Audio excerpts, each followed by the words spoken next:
प्रधानमंत्री नरेंद्र मोदी की दिवाली एक बार फिर से सरहद वाली रही, जब पीएम मोदी ने देश के वीर जवानों संग खुशियों का त्योहार मनाया। शूरवीरों के साथ उत्सव मनाते हुए पीएम मोदी की तस्वीर बेहद दिलचस्प है, क्योंकि ये वही जवान हैं जो सुदूर बॉर्डर पर देश की सीमाओं को संभालते हैं।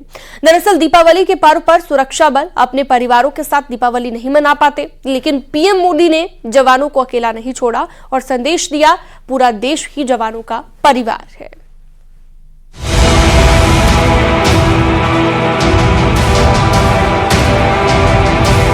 आप जानते हैं कि 140 करोड़ देशवासियों का ये बड़ा परिवार भी आपका अपना ही है और देश इसलिए आपका कृतज्ञ है, ऋणी है। प्रधानमंत्री नरेंद्र मोदी का अंदाज सबसे अलग है। दुनिया अपने घर में दिवाली मनाती है, लेकिन प्रधानमंत्री नरेंद्र मोदी घर से दूर सरहद पर देश की रक्षा करने वाले वीर जवानों के साथ दिवाली का त्योहार मनाते हैं। इस बार प्रधानमंत्री नरेंद्र मोदी ने हिमाचल प्रदेश के लेपचा में देश के वीर जवानों के साथ दिवाली का त्योहार मनाया और लेपचा पहुंचते ही प्रधानमंत्री नरेंद्र मोदी ने खुद सोशल मीडिया पर इस बात की जानकारी दी। प्रधानमंत्री नरेंद्र मोदी ने लिखा, बहादुर सुरक्षा बलों के साथ दिवाली मनाने के लिए हिमाचल प्रदेश के लेपचा आया हूँ। इसके बाद प्रधानमंत्री नरेंद्र मोदी ने देश के वीर जवानों के साथ दिवाली का त्योहार मनाया। हर परिस्थिति में सरहद पर देश की रक्षा करने वाले वीर जवानों को अपने हाथों से मिठाई खिलाई। प्रधानमंत्री ने जवानों के साथ ग्रुप फोटो क्लिक भी करवाया। इसके बाद जवानों का मनोबल बढ़ाने के लिए उनको संबोधित भी किया। परिवार की याद हर किसी को आती है, लेकिन आपके चेहरों पर इस कोने में भी उदासी नजर नहीं आ रही है। आपके उत्साह में कमी का नामो निशान नहीं है। उत्साह से भरे हुए हैं, ऊर्जा से भरे हुए हैं, क्योंकि आप जानते हैं कि 140 करोड़ देशवासियों का ये बड़ा परिवार भी आपका अपना ही है। जवानों को संबोधित करते हुए प्रधानमंत्री नरेंद्र मोदी ने कहा कि ये उनके लिए सौभाग्य की बात है कि वो देश की रक्षा करने वाले वीर जवानों के साथ दिवाली का त्योहार मना रहे हैं। हालांकि ये पहली बार नहीं है, क्योंकि प्रधानमंत्री नरेंद्र मोदी हर बार देश के वीर जवानों के साथ दिवाली का त्योहार मनाते हैं।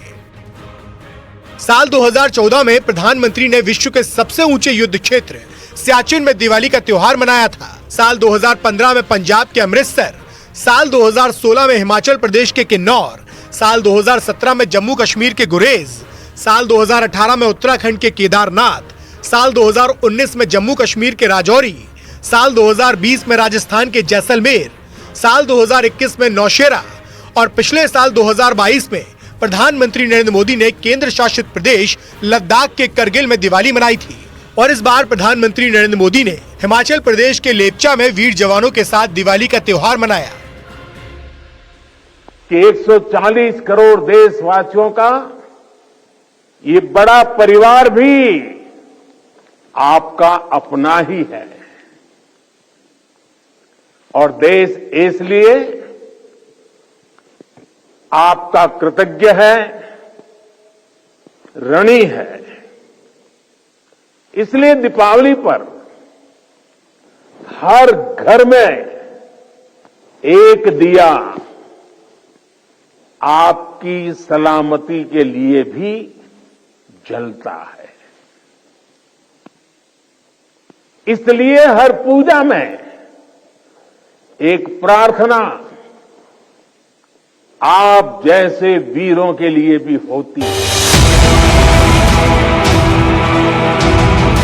2014 में पहली बार नरेंद्र मोदी ने प्रधानमंत्री पद की शपथ ली थी। तब से लेकर आज तक फिर चाहे कोई भी परिस्थिति क्यों ना हो, लेकिन प्रधानमंत्री नरेंद्र मोदी सरहद पर जवानों का हौसला बढ़ाने और उनके साथ दिवाली का त्योहार मनाने जरूर पहुंचते हैं और प्रधानमंत्री नरेंद्र मोदी का यही अंदाज उन्हें दुनिया से अलग बनाता है।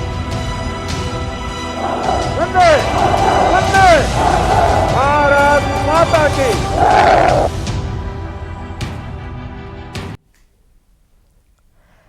सीएम योगी आदित्यनाथ की दीपावली अयोध्या और गोरखपुर के वनटांगिया में मनी, जहां पर उन्होंने करोड़ों की विकास परियोजनाओं का लोकार्पण और शिलान्यास किया। इस दौरान सीएम योगी ने राम राज्य का संदेश भी दिया और कहा कि जैसे अयोध्या सज और संवर रही है, उसी तरह गोरखपुर, वनटांगिया और उत्तर प्रदेश को भी संवारा और विकसित किया जा रहा है। यही राम राज्य है और यही दीपोत्सव है। आपको पूरी रिपोर्ट दिखाते हैं।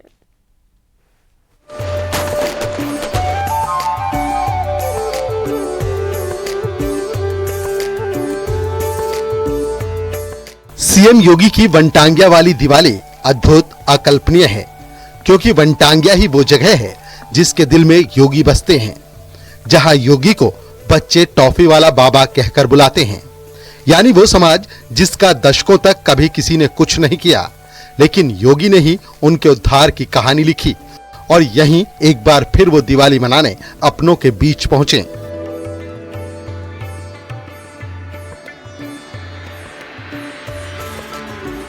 दिवाली के इस मौके पर सीएम योगी ने वनटांगिया वासियों को उपहार भी दिए और करोड़ों के विकास की सौगात भी दी।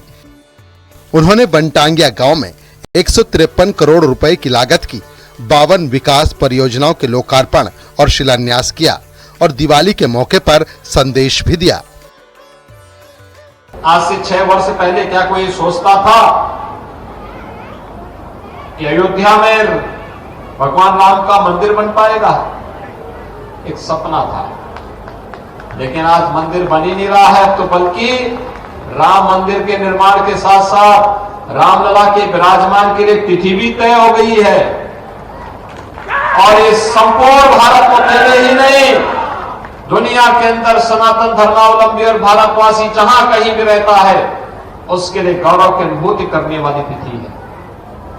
हमारा भी दायित्व बनता है, जब अयोध्या में रामलला विराजमान होंगे तब उस तिथि को एक सप्ताह पहले से राम नाम संकीर्तन और अखंड रामायण के साथ अपने अपने घरों में पाठ बिठाना, हर घर में प्रभु राम के 500 वर्षों के बाद अयोध्या में अपने धाम में पुनः विराजने के लिए 5-5 दीपक को प्रज्वलित अपने अपने घरों में करने की व्यवस्था इस अवसर पर करने के संकल्प के साथ अभी से हम सबको जुड़ जाना चाहिए।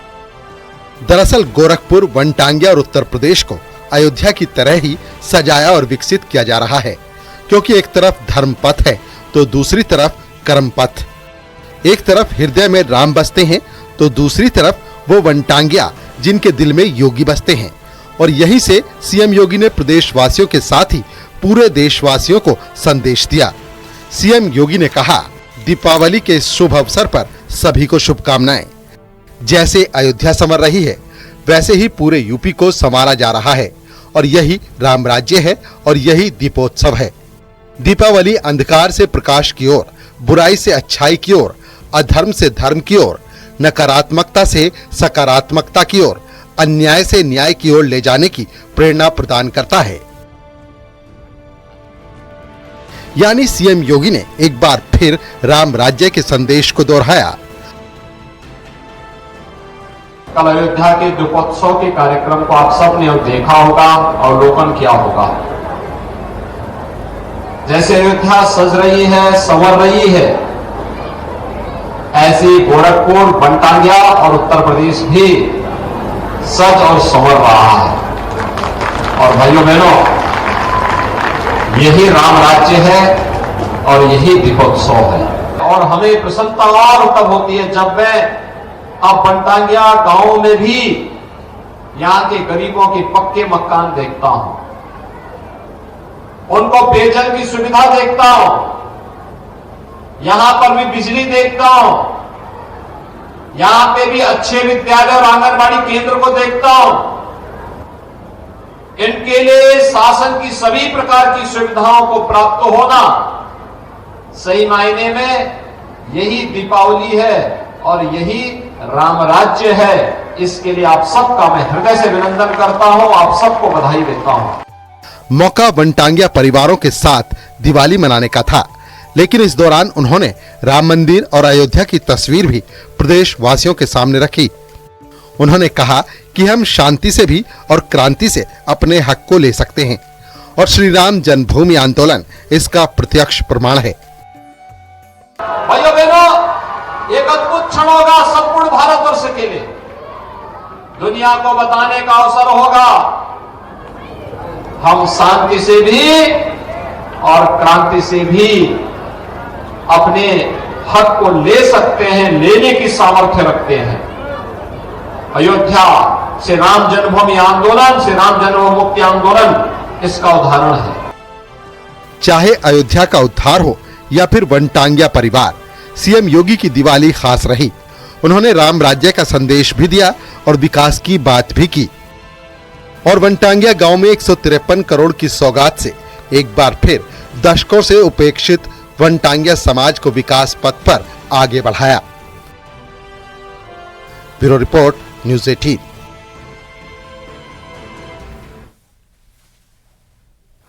उत्तराखंड में जल्द ही यूसीसी लागू होने वाला है, क्योंकि यूसीसी के लिए बनाई गई कमेटी कुछ ही दिनों में सरकार को रिपोर्ट सौंपने वाली है।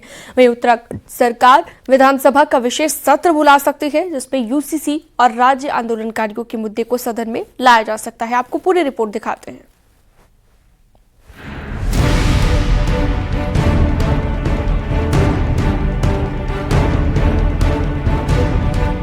उत्तराखंड को देश का ऐसा पहला राज्य बनाने की तैयारी है जहां समान नागरिक संहिता अधिकार लागू होगा। दिल्ली से लेकर देहरादून तक यूसीसी पर कई दौर की मीटिंग हो चुकी है, लेकिन अब खबर है कि सरकार दिवाली के बाद विशेष सेशन बुलाकर यूसीसी बिल को पारित करवाने की तैयारी में। सूत्रों के मुताबिक शुक्रवार को केंद्रीय गृह मंत्री अमित शाह ने भी यूसीसी पर मुख्यमंत्री धामी से बातचीत की है। देखिए, विधानसभा का सत्र विधानसभा अध्यक्ष जब भी आहूत करेंगे तो स्वाभाविक विषय रहते हैं कि सरकार द्वारा जो कार्य सदन के उपयोगी होते हैं और वो सदन पटल में लाया जाता है। निश्चित रूप से यूसीसी भी उसमें एक महत्वपूर्ण विषय है। विशेष सत्र बुलाने को लेकर सरकार में मंत्री मानते हैं कि कई बार मुख्यमंत्री धामी कह चुके हैं कि विशेष सत्र बुलाना पड़े तो बुलाया जाएगा और सरकार यूसीसी की पक्षधर है और इस पर जल्द फैसला लेंगे। इसके लिए अगर विशेष सत्र बुलाना होगा वही बुलाया जाएगा, क्योंकि हमारी मंशा बिल्कुल साफ है। चुनाव से पहले माननीय मुख्यमंत्री जी ने घोषणा की थी कि हमारी सरकार आएगी जो यूसीसी लागू करेगी, तो भारतीय जनता पार्टी जो कहती है उसको करने में विश्वास। पिछले 2 साल से यूनिफॉर्म सिविल कोड पर सरकार की कवायद तेज है और अब कहा जा सकता है कि अब जल्द ही यूसीसी पर तस्वीर साफ हो सकती है। न्यूज़ 18 के लिए देहरादून से भारती सकलानी की रिपोर्ट।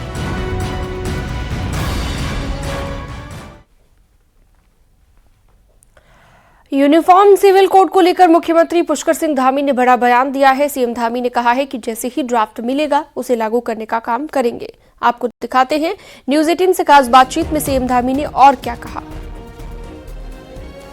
सर ये कहा जा रहा है कि यूसीसी पर जल्द ही विशेष सत्र बुलाया जा सकता है, क्या कहेंगे? देखिए, हमने पहले से ही कहा है कि जैसे ही हमको यूसीसी कमेटी का ड्राफ्ट मिल जाएगा और हम उस पर तत्काल कार्रवाई करेंगे और उसमें न तो कोई जल्दी की बात है न देर की बात है। कमेटी का ड्राफ्ट प्राप्त होते ही हम आगे की कार्रवाई जल्दी पूरी करेंगे। सर, कहा जा रहा है केंद्र से तो ग्रीन सिग्नल मिल चुका है। नहीं, देखिए, वो तो यूसीसी कमेटी जब भी हमको बना के दे देगी तो हम तैयार हैं उसके लिए। अमित शाह जी से भी कल बातचीत हुई यूसीसी को लेकर? नहीं, जब तक ड्राफ्ट नहीं मिलेगा और ड्राफ्ट मिलते ही जो है मैंने कहा है कि हम उस पर कार्रवाई करेंगे और शीर्ष नेतृत्व का, हमारे सभी लोगों का उसमें हमको पहले से ही, चूँकि हमने अपने पार्टी का जो हमारा चुनाव के समय एक तरह से संकल्प था, वो संकल्प हमने उत्तराखंड की देवतुल्य जनता के सामने रखा था। उत्तराखंड की देवतुल्य जनता ने उस पर मोहर लगाई थी। हमारा शीर्ष नेतृत्व भी उसके लिए हमको पहले ही अपना आशीर्वाद दे चुका है। शुक्रिया सर, हमसे बातचीत करने के लिए। मुख्यमंत्री पुष्कर सिंह धामी को आप सुन रहे थे, जो कहते हैं जैसे हमें ड्राफ्ट मिलेगा उसे हम लागू करने की दिशा में काम करेंगे और साथ ही साथ उन्होंने ये भी कहा कि जनता से जो वादा किया है वो सभी वादे हम पूरे करेंगे। कैमरा पर्सन राकेश रावत के साथ न्यूज़ 18 के लिए देहरादून से भारती सकलानी।